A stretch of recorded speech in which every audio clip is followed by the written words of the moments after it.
목사가 한 편의 설교를 준비하려고 몇 주 전부터 계획을 하지요. 또 자료도 모으고 책도 읽고, 그리고는 원고를 쓰고 또 그거 읽어보고 한 편의 설교를 만드는 과정입니다. 근데 목사의 진짜 고민은 나름대로 정성껏 준비한 거예요. 제 설교죠, 제 생각이죠. 근데 이게 어떻게 하나님 말씀, 하나님 음성이 되겠냐는 거예요. 그게 저의 고민이죠.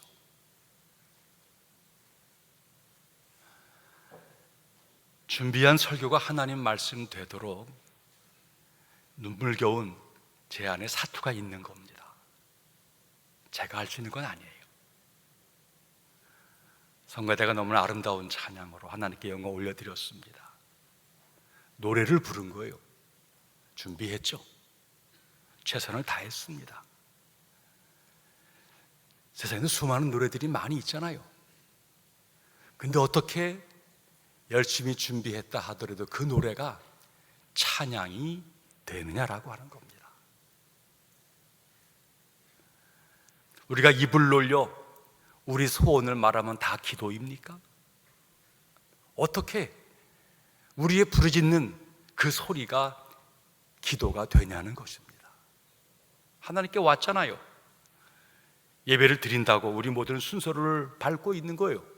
근데 그게 정말 하나님이 받으시는 예배가 되는 것입니까?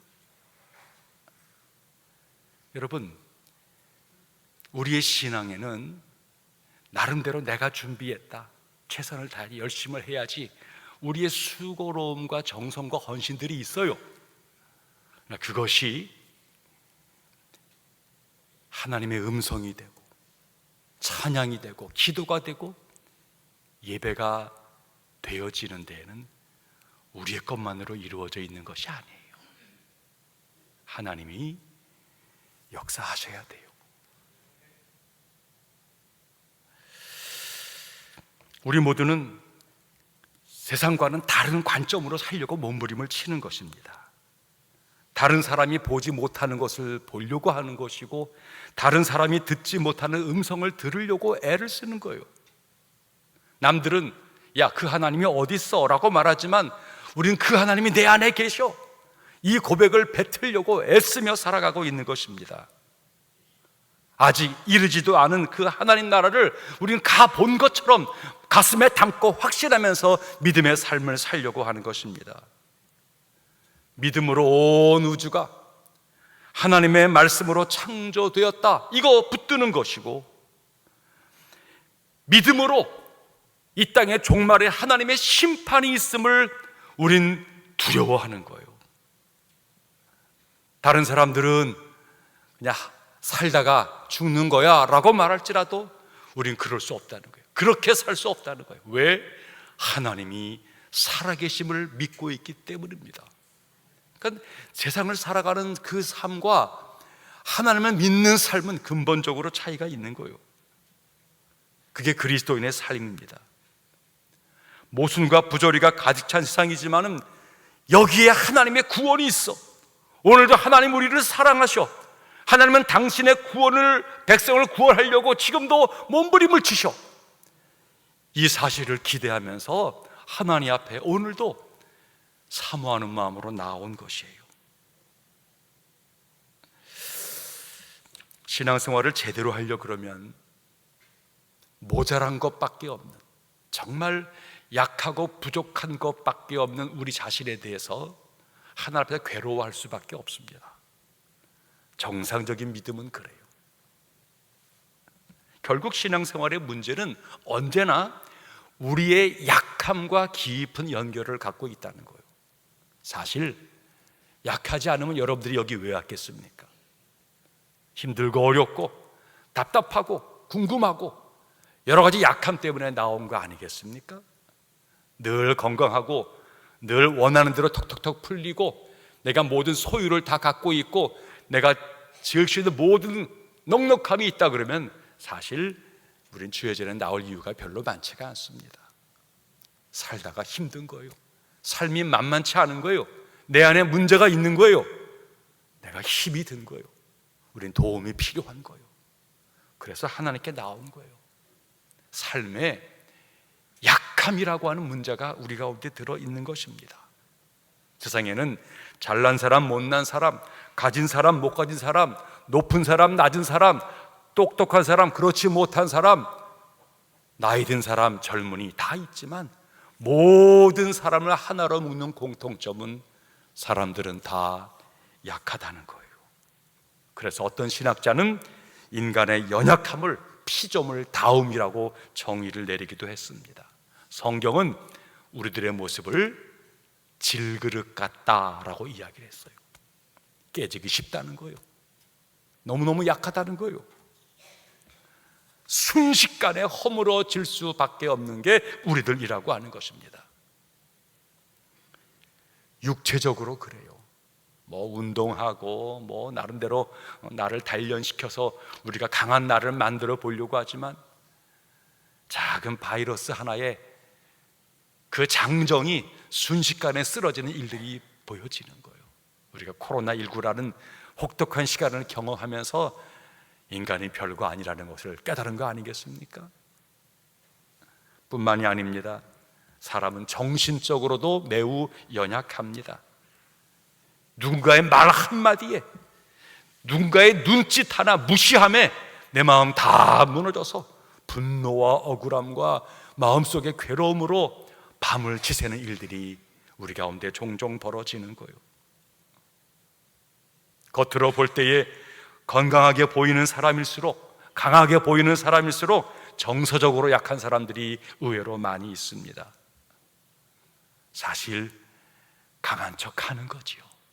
강한 게 아니에요. 개들도 소리치는 개는 별거 아니에요. 지가 무서운 거예요. 세계를 정복했던 나폴레옹, 그도 집에 들어오면은 자신의 삶의 고독을 견딜 수가 없어서, 외로움을 참을 수가 없어서 아내의 무릎에 얼굴을 파묻고 종종 울었다고 합니다. 인간은 영적으로도 연약한 존재예요. 시험과 도전을 받지 않는 사람들이 어디 있습니까? 그 사람 반듯한데 돈 앞에만 가면은 비굴해지는 사람들이 있어요. 돈 앞에서는 나름대로 깨끗하고 힘 있는 것처럼 보이는데 이성 앞에 가면은 꽈당 넘어지는 사람들도 많이 있습니다. 이성 앞에서는 나름대로 체면체리고 괜찮은 것처럼 보이는데 명예 앞에서는 꼼짝 못하는 사람들이 많이 있습니다. 똑똑해 보이는데 기도하지 않습니다. 기도 열심히 하는데 교만하기 짝이 없습니다. 충성하는가 싶은데 실제로는 물질 쓰는 일에 인색한 노랭이 같은 사람들이 있어요. 그만하면 감사할 일이 너무나 많고 날마다 하나님께 충성 헌신해야 되는데 그리하다가 언어 생활 제대로 못해서 실족해 넘어지는 사람들이 많이 있습니다. 삶이 받쳐주지를 못하는 거예요. 사람들은 다 연약합니다. 성경에서 하나님은 사랑이시다, 저는 이 말을 그렇게 이해해요. 하나님께서 연약한 인간을 대하시는 태도 속에서 하나님은 사랑이시다, 저는 그렇게 고백을 합니다. 세상살이가 무서운 것은 그래도 약한 자가 불쌍하다, 자, 안 됐다, 길도 비켜주고 양보도 하고 그를 우대하고 그런 사회는 살만해요. 그런데 약한 자를 숨기려고 그러고 약한 자를 무시하려고 그러고 약한 자를 마치 뭐 취급하듯 이 깔보려고 하는 그 사회는 정말로 힘들고 어려운 거예요. 그런데 하나님께서는 약한 자를 귀하게 여기세요. 성경 창세기에서 요한계시록까지 읽어보면은 하나님 앞에서 교만한 자, 또 힘있고 권세 있는 자, 체하는 자, 대단한 자, 그런 자는 종종 하나님이 경고도 하시고 질책도 하세요. 근데 성경에서 하나님의 약한 자, 죄인임을 인정한 자, 무릎 꿇은 자에 대해서만큼은 하나님은 다 포용하시고 다 용납하시는 것을 보는 거예요. 그래서 하나님은 사랑이시다 라고 말하는 거예요. 하나님은 연약함을 나무라지 않습니다. 연약함 때문에 오히려 더 우리에게 자비와 긍휼을 베풀어 주십니다. 자신의 육체의 가시 때문에 괴로웠던 바울의 이야기를 기억하시죠? 육체의 가시로 힘든 거예요. 너무너무 힘들어서 이거 씨름하다가 바울이 깨달은 것이지요. 아, 내가 약할 때가 온전해질 때이구나. 내가 약할 때가 오히려 강할 때이구나. 자신의 약함 때문에 찾아오신 주님, 자신의 약함을 품어 안으시는 주님을 깨달으면서 거기서 내가 건강해졌다라고 바울은 고백하는 거예요. 그러니 자신이 연약하다라고 하는 사실 때문에 난 안 돼, 나는 실패해서 그리 말하지 마십시오. 내가 약하기 때문에 나는 신앙생활 실패자야, 그렇게 말하지 마십시오. 내가 약하기 때문에 나는 더 이상 성공적으로 할 수가 없어 라고 말하지 마십시오. 연약할 때 하나님이 도우세요. 연약할 때 다시 시작할 수 있고, 연약할 때 하나님께서 여러분들을 더 귀하게 만들고 계십니다. 연약함 때문에 하나님 만날 수 있는 기회가 된 거예요. 오히려 연약함 때문에 하나님 앞에 감사하고 살 수 있게 되어지는 거예요. 연약함이 없다면 사람들이 감사를 잘 모를 거예요. 연약함 때문에 하나님을 진실로 의지하는 자로 살게 되어지는 것입니다. 이렇게 우리의 연약함을 하나님 앞에서 가지고 올라가서, 하나님, 제가 불쌍해요, 저를 좀 도와줘야 되겠네요, 나보다 나를 더 잘 알아서 말할 수 없는 탄식으로 내 연약함을 위해서 기도해 주시는 분이 성령님이 되신다는 거예요. 자, 26절 말씀, 26절 시작. 이와 같이 성령도 우리 연약함을 도우시나니.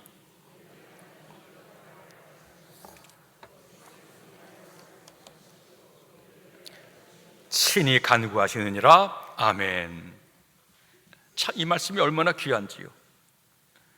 성령이 우리 연약함을 도와서, 그 약함 때문에 부끄럽다, 내가 참 이렇게 죄를 지었구나, 나 문제가 많은데, 그래서 그 약함 때문에 씨름하고 괴로워하는데 성령은 오히려 우리 안에서 말할 수 없는 탄식으로 아파하고 힘들어하는 우리를 대신해서 하나님께 중보 기도하고 있다는 거예요. 성령이 우리 연약함을 도우신다. 여러분, 이 도운다라는 성경 말씀, 이 단어가 아주 특별한 단어예요. 성령이 우리를 도우시는 그 도우심이 얼마나 신비로운지 당시에 사용되어지는 단어들로는 잘 표현이 안 되었던 것 같습니다. 그래서 헬라어의 세 단어를 한 단어로 묶어서 성령이 우리를 어떻게 도우시는가를 설명한 단어가 여기 성령이 우리를 도우신다는 단어예요. 여기 도움다라는 단어가 헬라말로 순 안티 람바노마이라고 하는 단어예요. 순 안티 람바노마이. 이 순이라고 하는 단어는 영어로 표현하면 with, 우리 옆에, 우리와 함께, 그런 뜻이에요. 또 안티는 여러분 잘 아시죠? 안티바이러스, 안티모, 적이란 얘기죠. 건너편이에요. 저 멀리 상대 쪽에 있다라는 얘기예요. 내 힘이 닿지를 않는 거예요. 내가 감당하기 어려운 거예요. 그게 안티예요, 안티. 그런데 람바노마이, 이것은 번쩍 들어 옮겨 놓다라고 하는 단어예요. 이 세 단어가 합해 있는 거예요. 그러니까 순 안티 람바노마이, 이런 해석이죠. 우리는 감당하기 어려운 문제를 만난 거예요. 그 무서운 적, 내가 이겨내기 쉽지가 않아요. 그런데 나와 함께 하시는 성령님께서 그 문제 앞에서 나를 번쩍 들어서 나를 건너가게, 이기게 하셨다는 거예요. 이게 돕는다라고 하는 말의 뜻입니다. 한번 상상해 보십시오. 우리 인생 거니는 중에 벼랑간 내 가는 인생 여정에 큰 바위가 턱 가로막고 있는 거예요. 삶의 질병과 실패와 낙담과 여러 위기가 큰 바위로 내 앞을 가로막고 있는 거예요. 앞이 안 보여요. 캄캄해요. 갈 수가 없어요. 답답해요. 바로 그때 누군가 내게 찾아와 주어서 내 앞에 있는 그 스스로 해결할 수 없는 그 어마어마한 그 바위를 번쩍 들어서 나를 피하게 해주었다는 거예요. 그게 사라지고 나니까 길이 보이는 거예요. 이제 앞날이 보이는 거예요. 내 할 일이 보이는 거예요. 순 안티 람바노 마이, 성령께서 도우신다는 거예요. 오늘 인생의 무거운 짐 때문에 쩔쩔매며 답답함으로 이곳에 오신 분들 계십니까? 주님께서, 성령님이 여러분의 그 무거운 짐을 옮겨 놓아 주시기를 축복합니다. 영적으로 실패한 자리에서 안타까워하며 당황해 하시는 분들이 계십니까? 날마다 반복적으로 똑같은 죄를 범함으로 실패의 언덕을 넘지 못해서 마음 상하고 괴로워하는 분들이 계십니까? 순 안티 람바노 마이, 성령께서 여러분을 도우시기를 축복합니다.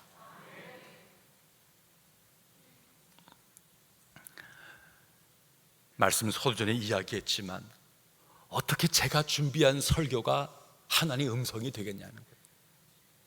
어떻게 내가 부른 노래가 하나님이 들으시는 찬양이 되겠냐는 거예요. 어떻게 내가 부르짖는 그 소리가 하나님에게 상달되어지는 기도가 되겠냐는 거예요. 어떻게 내가 와서 앉아 있다고 이 내 몸부림이 어떻게 하나님 앞에 예배가 될 수 있겠냐는 거예요. 순 안티 람바노 마이, 성령께서 도우시기 때문에 그것이 되어지는 거예요.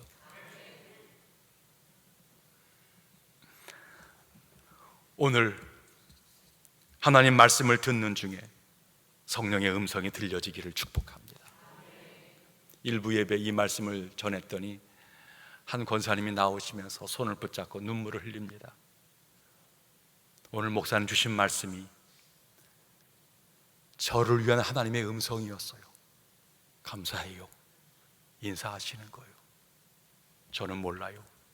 아니면 하나님께서 성령을 통해서 그 여인의 귀에 제 설교가 하나님의 음성으로 들려지게 하셨어요. 이런 일들이 벌어져요. 성령이 하시는 거예요. 28절 말씀 보시기 바랍니다. 시작. 우리가 알거니와 하나님을 사랑하는 자 곧 그의 뜻대로 부르심을 입은 자들에게는 모든 것이 합력하여 선을 이루느니라. 아멘.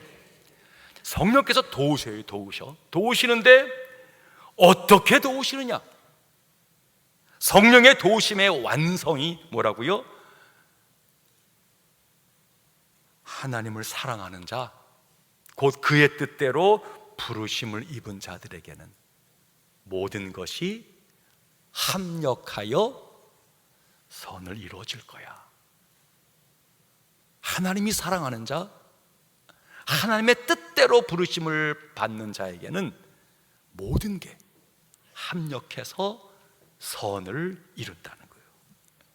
여러분, 하나님이 선을 이루세요. 하나님이 주도하시고 하나님이 역사하신다는 거예요.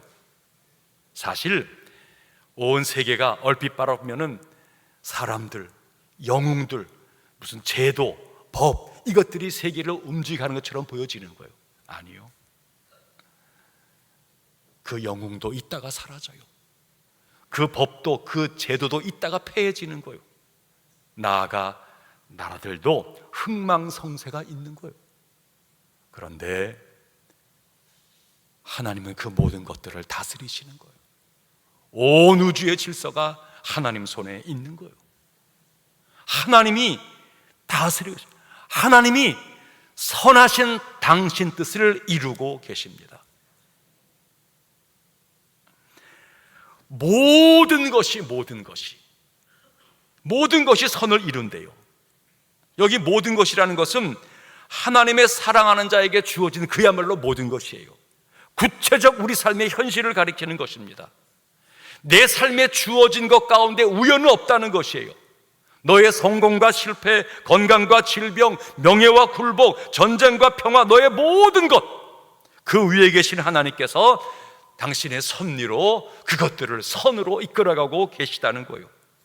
우리가 알든 알지 못하든, 납득하든 그렇지 못하든 하나님은 모든 일을 당신의 선하심으로 다스리고 계십니다. 사람들은 종종 뒤늦게 깨달을 때가 많아요. 내가 왜 그때 그렇게 어려움을 당했었는지, 내가 그때 왜 실패하고 넘어졌는지, 내가 질병에 시달리고 내가 그때 왜 이렇게 고독했는지 그때는 잘 몰랐어요. 그러다가 나중에 그래서 그렇구나.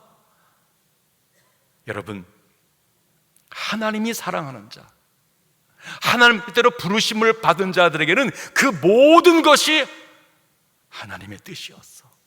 하나님은 선하시다, 하나님은 신실하시다, 그 고백을 갖게 한다는 거예요. 구약의 욥이 대표적이었죠.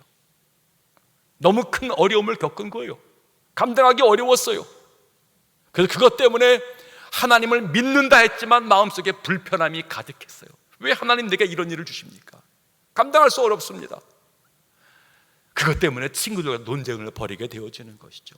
욥아, 너 정말 믿음 있냐? 하나님 믿어? 니들이 뭔데? 니들이 이런 거 경험해 봤어? 내 처지를 니들이 알아?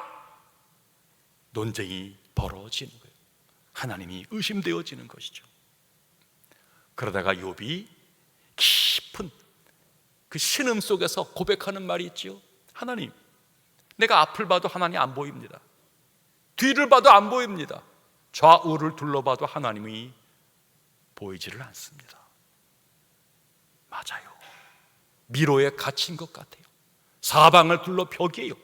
내가 가는 길마다 자꾸만 막힌 길이 되어지는 거예요. 미로에 빠진 거예요. 그런데 그 다음 욥의 고백이 뭡니까? 나는 막혔어요. 나는 너무너무 힘들어요.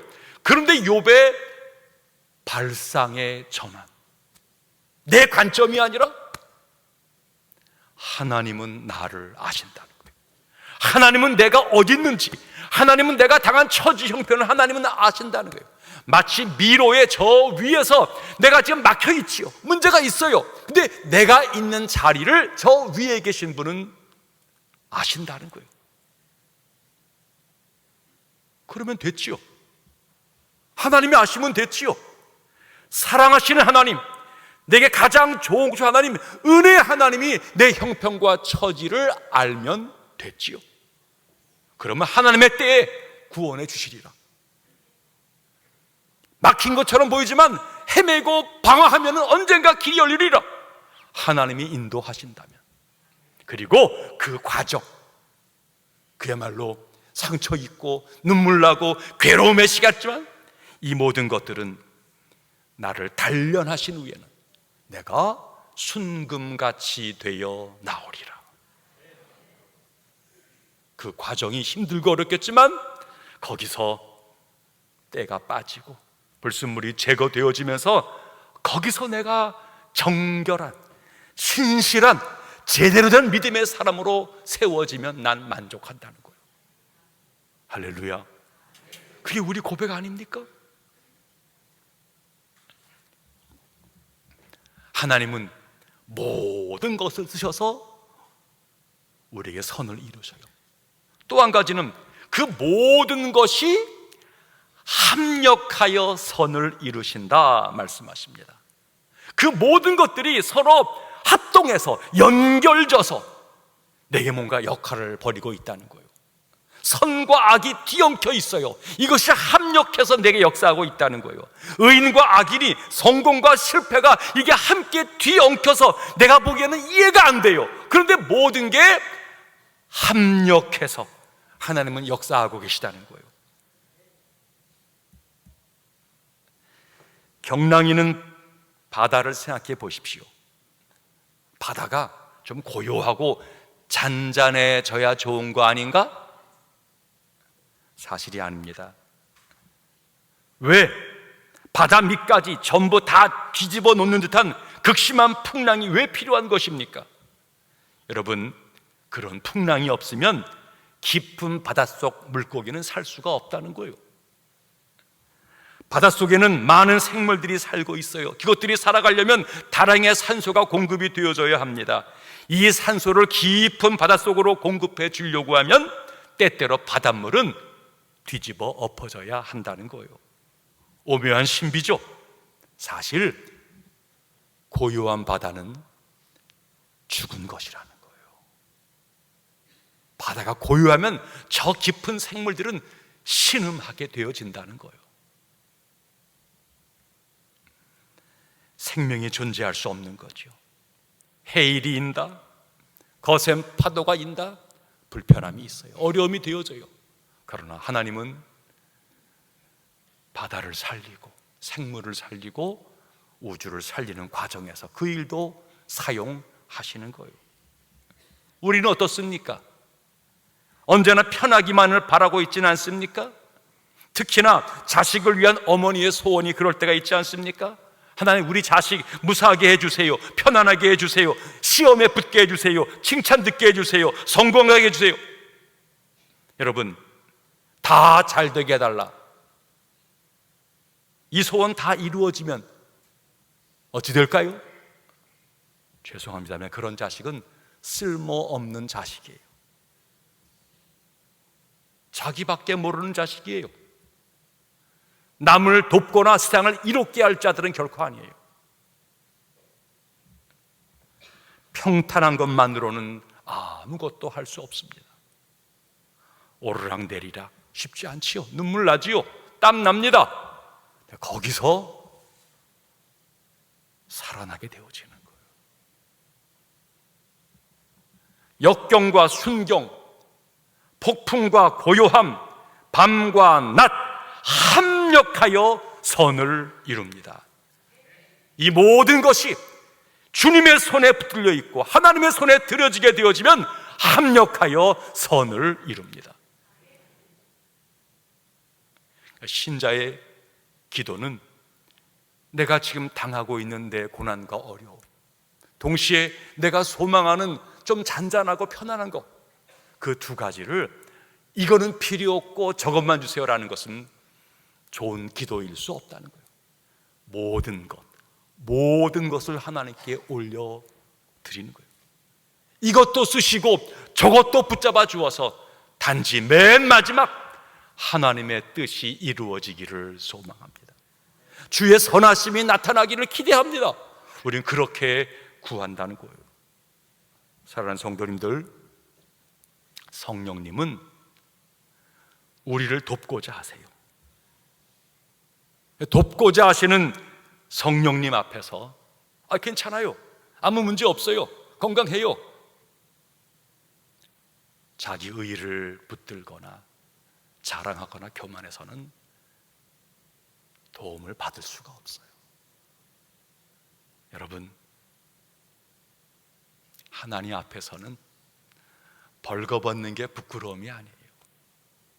진짜 사랑의 부모님 앞에서는 상처와 허물을 보이는 게 이상한 게 아니에요. 사랑 앞에서는 어려워요.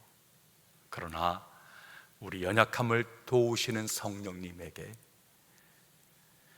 우리 허물을 올려드리는 거예요.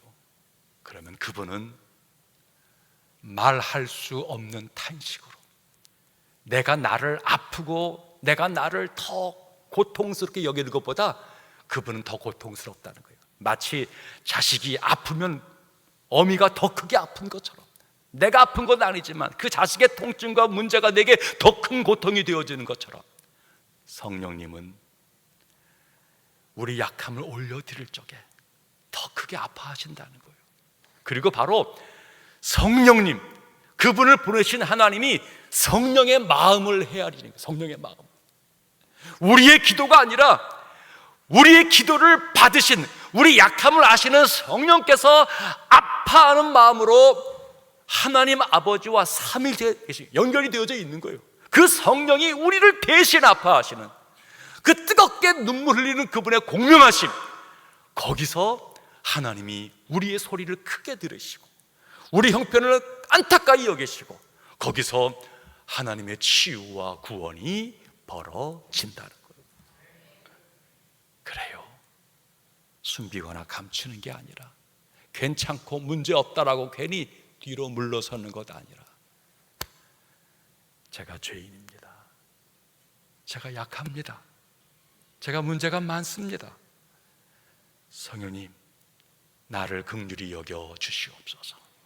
이 고백 속에 치료하시고 위로하시고 해결하시며 능력 주시는 성령의 은혜, 하나님의 은총을 누리며 살아가는 우리 모두 되기를 축복합니다.